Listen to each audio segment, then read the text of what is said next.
This is a short overview of John Biggs's notion of constructive alignment. This model can be used as a simple guide for thinking about the design and delivery of our teaching and learning opportunities.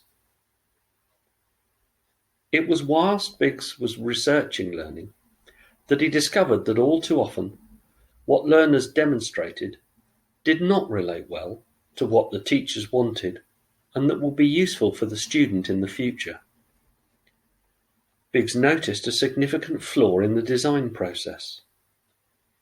This was the lack of time spent by teachers considering the intended learning outcomes. His response was to put forward a simple model for learning design, the cornerstone of which are the learning outcomes.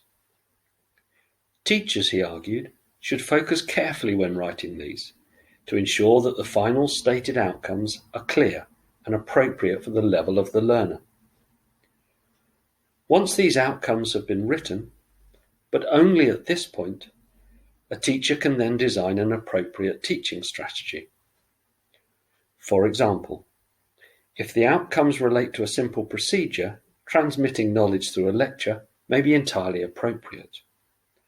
However, if the outcome relates to developing and implementing a skill, then this may be more appropriate through a practical or lab session. The final element of the model is to ensure that we enable the learner to demonstrate the outcomes to us as teachers, but also to themselves through an appropriate assessment.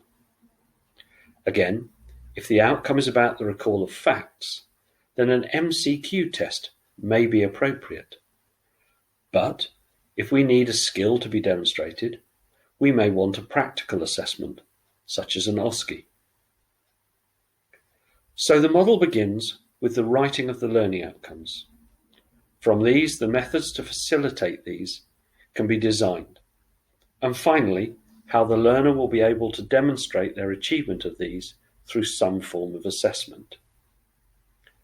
In this way, the learning outcomes, the teaching strategies, and the assessments are appropriately aligned. For more information on constructive alignment, please contact me at the email address shown.